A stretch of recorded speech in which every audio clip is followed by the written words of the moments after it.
Hello everyone. So this is lecture 4 and today we will discuss fundamental VHDL units.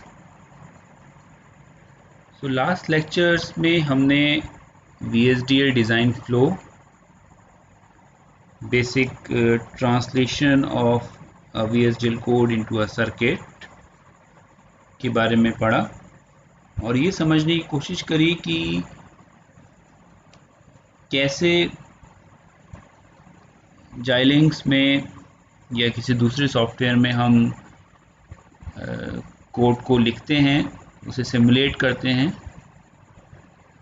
कैसे हमें RTL मिलता है या RTL क्या होता है, देन कैसे हम उसे कंपाइल करते हैं, ऑप्टिमाइज़ करते हैं एंड सिमुलेट करने के बाद उसे फिज़िकल डिज़ाइन में कन्वर्ट करते हैं। हमने कुछ वेवफॉर्म्स देखी। अब हम बात करते हैं fundamental sections of a basic VHDL code. So topic is fundamental VHDL units. तो अगर हम बात करें बेसिक ब्लॉक्स की, तो किसी भी कोड में 3 ब्लॉक्स होते हैं, मीन 3 पार्ट्स होते हैं उसके। First is your library, second is the entity and third one is the architecture. तो कोई भी कोड किसी भी डिजिटल सर्किट का या डिजिटल डिज़ाइन का कोई भी कोड इन 3 चीज़ों से मिलकर बना होता है। So first is your library declaration. So it contains a list of all libraries to be used in the design. For example, IEEE, STD और वर्क. So ये 3 लाइब्रेरी हैं जो बेसिकली यूज़ की जाती हैं किसी भी कोड को लिखने के लिए। लाइब्रेरी का क्या यूज़ है, इसको हम ऐसे समझते हैं कि सपोज़ आप PCB ऑर्किड सॉफ्टवेयर में एक हाफ एडर का सर्किट बना रहे हैं और आपको एक डायोड यूज़ करना है 1N4007। तो स्पेसिफाइड है कि आपको ये डायोड यूज़ करना है और आप उसे कहाँ से पिक करते हैं, कंपोनेंट्स की लाइब्रेरी से। तो इसका मतलब उस सॉफ्टवेयर में एक लाइब्रेरी अवेलेबल है जहाँ पे आपको सारे कंपोनेंट्स मिलेंगे। अगर और सिंपल तरीके से समझें तो हमारे कॉलेज की एक लाइब्रेरी है जहाँ पर आपको इलेक्ट्रॉनिक्स कम्युनिकेशन से रिलेटेड सारी बुक्स मिलेंगी। आप वहाँ से VHDL की बुक, VLSI की बुक, डिजिटल डिज़ाइन की बुक, एनालॉग डिज़ाइन की बुक पिक कर सकते हैं और पढ़ सकते हैं। इसका मतलब एक ऐसी जगह है जहाँ पर आपको उस सब्जेक्ट से रिलेटेड, उस सर्किट से रिलेटेड, और अगर हम VHDL की बात करें तो यहाँ पर जो भी हम आर्किटेक्चर में गेट लेवल से डिफ़ाइन करेंगे या जो भी हम कुछ ऐसे प्री डिफाइंड पैरामीटर्स यूज़ करेंगे या प्री डिफाइंड ब्लॉक्स यूज़ करेंगे, वो सब कहाँ अवेलेबल होंगे, लाइब्रेरी में।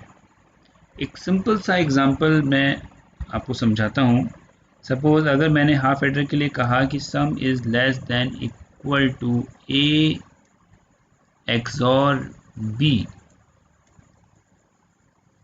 तो इसका मतलब क्या हुआ कि ये जो XOR गेट है ये ऑलरेडी लाइब्रेरी में कहीं सेव है या फिर इसको ऑलरेडी डिफाइन किया गया है। अगर मैं इसे अपने कोड में लिख रहा हूँ तो इसका मतलब ये XOR गेट सिमुलेट अगर हो रहा है तो ये प्री डिफाइंड है लाइब्रेरी में। क्लियर?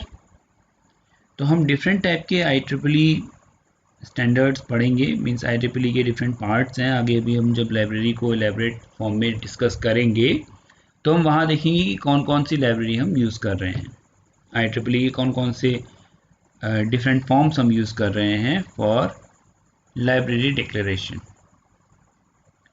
सेकंड पॉइंट है आपका एंटिटी। लास्ट लेक्चर में हमने ब्रीफ में डिस्कस किया था दैट इट इज़ यूज्ड और it is basically to specify the input output pins of the circuit. तो हमें ये बात समझ में आ गई कि हम इसकी हेल्प से पोर्ट डिफाइन कर रहे हैं, इनपुट पोर्ट, आउटपुट पोर्ट, और वो किस डेटा टाइप के हैं ये डिफाइन कर रहे हैं। Third is your architecture. So architecture contains the VHDL code which describes how the circuit should behave or function. So simple, full adder कैसे काम करेगा, sum is less than equal to A XOR B XOR C. half adder कैसे काम करेगा, A XOR B XOR C. So ये code, ये logic जो describe करे सर्किट के फंक्शन को और सर्किट के बिहेवियर को. क्लियर? तो इन वेरी सिंपल लैंग्वेज हम कह सकते हैं कि VHDL यूनिट की और फंडामेंटल VHDL यूनिट्स कौन कौन सी हैं, library, entity and architecture. 3 type की लाइब्रेरी हैं, IEEE standard library STD and then work library. Entity define करता है पोर्ट्स को, इनपुट या आउटपुट पोर्ट्स. आर्किटेक्चर डिफाइन करता है वो VHDL कोड जिससे आपका सर्किट प्रॉपरली वर्क करे. क्लियर? चलिए अब आगे वन बाय वन इनको एक एक करके समझने की कोशिश करते हैं कि लाइब्रेरी क्या होता है. So library is a collection of commonly used pieces of code. So यहाँ पर लिखा है pieces of code. जैसा मैंने आपसे कहा कि अगर आप कह रहे हैं C is less than equal to A and B, so ये and क्या है, कौन सा गेट है, A and B. So this piece of code is already defined in the library. So placing such pieces inside a library allows them to be reused or shared by other designs. So आपने अगर इनको already define कर रखा है तो आप इनको कहीं भी यूज कर सकते हैं और ये शेयर किए जा सकते हैं किसी भी डिजाइन में. आप अपनी लाइब्रेरी भी बना सकते हैं. मीन्स सिंपल, अगर आप कहें कि कॉलेज में एक लाइब्रेरी है बट मैं अपने डिपार्टमेंट की एक लाइब्रेरी बना रहा हूँ, इसका मतलब मैंने डिसाइड किया कि उस लाइब्रेरी में क्या होना चाहिए.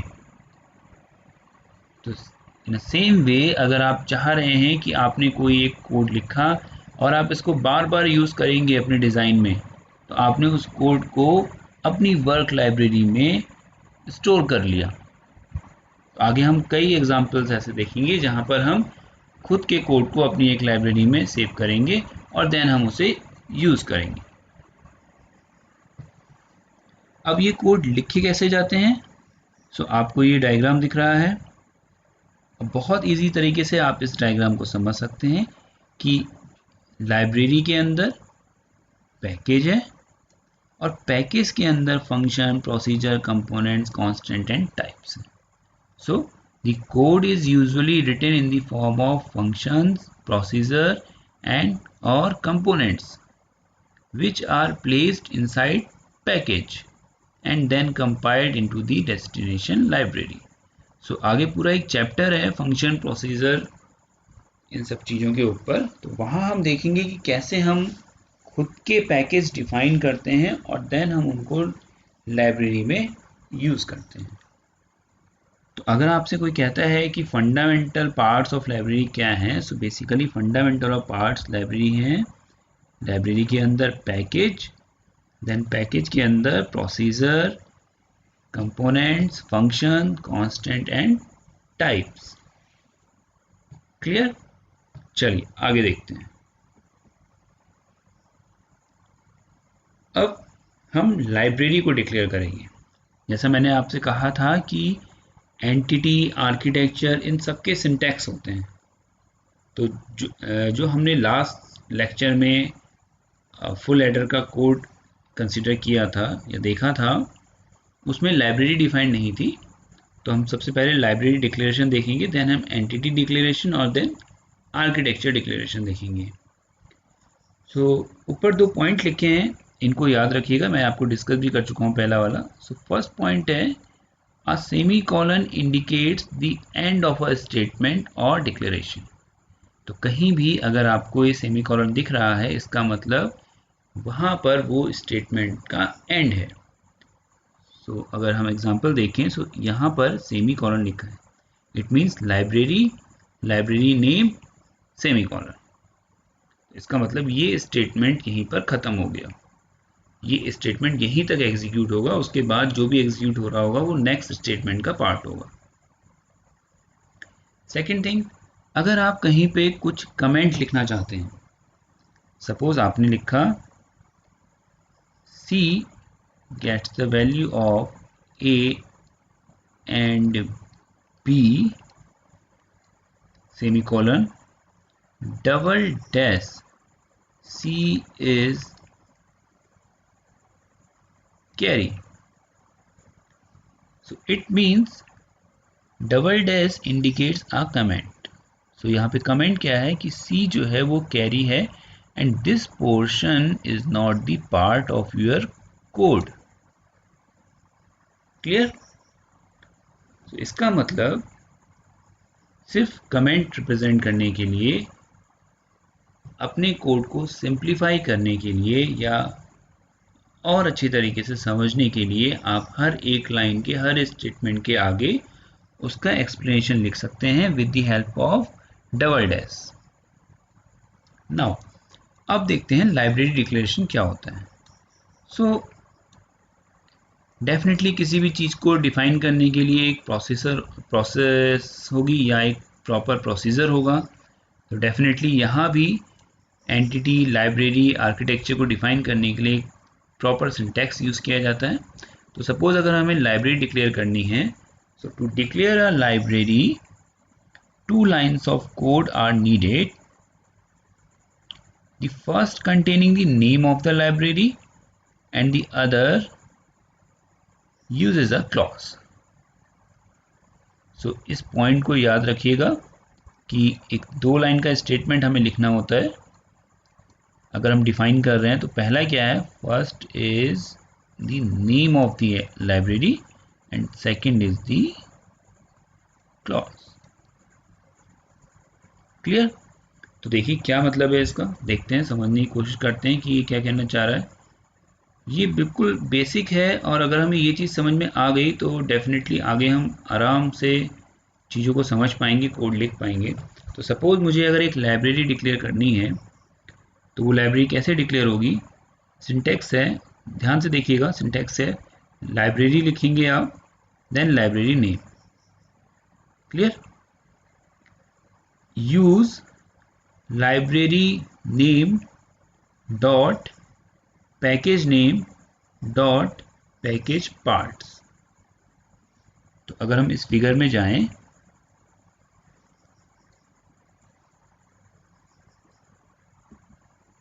तो लाइब्रेरी के अंदर पैकेज के अंदर उसके पार्ट्स। सो यूज, डेफिनेटली हम कोई लाइब्रेरी यूज कर रहे हैं तो आपने सिंपल क्या लिखा, use library name package parts. तो देखिए अब इसको कोड फॉर्म, तो ये तो इसका सिंटैक्स हो गया। अब हम इसे कोड फॉर्म में लिखने की कोशिश करते हैं। हम कौन सी लाइब्रेरी यूज कर रहे हैं, IEEE। तो कोड क्या क्या हो जाएगा, यहाँ पे क्या लिख सकते हैं हम, अभी आप नीचे मत देखिएगा, सिंपल यहाँ देखिए क्या होगा, ये लाइब्रेरी, कौन सी लाइब्रेरी यूज कर रहे हैं, IEEE। क्लियर? तो पहली लाइन क्या होगी, library IEEE semicolon. Second line क्या है, यूज लाइब्रेरी नेम। सो यूज लाइब्रेरी नेम क्या है, IEEE डॉट पैकेज नेम। अब मैंने आपको पहले लेक्चर में, अगर आपको याद हो तो बताया था कि हम कौन सी IEEE बेसिकली यूज करते हैं, 1164। क्लियर? तो यहाँ पे अभी मैं स्टैंडर्ड लॉजिक लिख रहा हूँ, आप बिल्कुल परेशान मत होना कि ये स्टैंडर्ड लॉजिक क्या है। सो स्टैंडर्ड लॉजिक 1164, आगे हम डिटेल में पढ़ेंगे। स्टैंडर्ड लॉजिक 1164 पैकेज पार्ट्स, यानी कि हम सारे पार्ट्स यूज कर रहे हैं। चलिए मैच कराते हैं, क्या हमने गलत लिखा, क्या हमने सही लिखा। ऊपर लिखा हमने library IEEE, correct. Second line में हमने लिखा यूज, हम लाइब्रेरी यूज कर रहे हैं तो हमने लिखा यूज, कौन सी लाइब्रेरी यूज कर रहे हैं, IEEE डॉट, पैकेज का नेम क्या है, पैकेज का नेम है स्टैंडर्ड लॉजिक 1164, और पैकेज के कौन से पार्ट्स यूज कर रहे हैं, सारे। तो जनरली आप जब भी कोड लिखेंगे तो आपको ये दोनों लाइन हर एक कोड में दिखाई देंगी।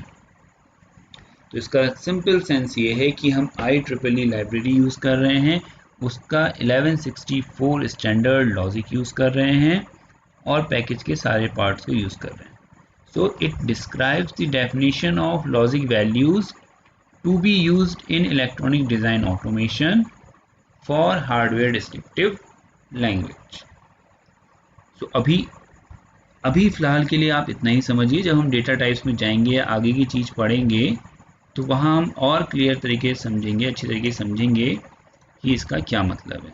क्लियर? तो ये दो लाइनें आपको बहुत अच्छी तरीके से पता होनी चाहिए। आई होप आपकी बात समझ में आई होगी। क्लियर?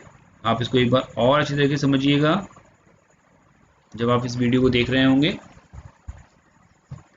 क्लियर? अब जैसे हमने 1164 लाइब्रेरी डिफाइन करी, वैसे ही हमारे पास दो लाइब्रेरी और हैं। Second one is STD, that is standard, and next is work library.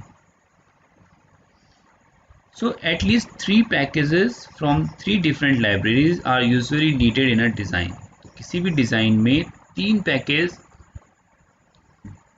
की ज़रूरत पड़ती है, बट मैं भी आपको समझाऊंगा कि इन दोनों को क्यों नहीं यूज़, मतलब क्यों नहीं हम लिख रहे हैं या क्यों नहीं यूज़ कर रहे हैं। तो ये हमें मेंशन करना कंपलसरी है। स्टैंडर्ड और वर्क लाइब्रेरी ऑटोमेटिकली यूज़ होती हैं, तो वो डिफाइन करना ज़रूरी नहीं होता है। तो यहाँ लिखा हुआ है the libraries standard and work shown above are made visible by default, so there is no need to declare them. Clear? तो इन दोनों को कोड में लिखने की ज़रूरत नहीं होती है क्योंकि ये बाय डिफ़ॉल्ट विजिबल होती हैं कोड में। अब देख लेते हैं कि स्टैंडर्ड और लाइब्रेरी, वर्क लाइब्रेरी को कैसे डिफाइन करेंगे। तो सिंपल है, जैसे आपने IEEE लाइब्रेरी को डिफाइन किया वैसे ही आप स्टैंडर्ड लाइब्रेरी के लिए क्या लिखेंगे। यहाँ क्या लिखा था, लाइब्रेरी IEEE, अब यहाँ क्या हो जाएगा, library standard. Clear? Use IEEE standard logic 1164.all, यहाँ क्या हो जाएगा, यूज़ STD, क्योंकि लाइब्रेरी का नाम क्या है, STD डॉट स्टैंडर्ड, क्योंकि हम उसका स्टैंडर्ड पैकेज यूज़ कर रहे हैं, डॉट सारे पार्ट्स। अब अगर अब लाइब्रेरी वर्क लाइब्रेरी की बात करें तो लाइब्रेरी नाम क्या है, work, use library name that is work package all. तो ये तीनों पैकेजेस को कैसे डिक्लेयर करना है हमने ये सीखा। चलिए आगे बढ़ते हैं। कुछ नहीं है, जैसे आपने स्टैंडर्ड लॉजिक 1164 को डिफाइन किया वैसे ही कुछ और लाइब्रेरीज होती हैं जिनको हम यूज़ करते हैं। लाइक देखते हैं, the purpose of 3 packages is the following, the standard logic 1164 package of IEEE library specify multi level logic systems. आगे हम जब डेटा टाइप्स पढ़ेंगे तो हम इनको और इलेबोरेट फॉर्म में पढ़ेंगे, बट जस्ट जो मैंने आपको बताया, जैसे यहाँ पे मैंने आपसे कहा कि the work library is where we save our design. Clear? तो यहाँ लिखा हुआ है कि here in this library we can save our design. तो हम आगे एग्जाम्पल की हेल्प देखेंगे, जब हम अपना एग्जाम्पल सेव करना चाहेंगे वर्क लाइब्रेरी में तो हम इसको यूज़ करेंगे।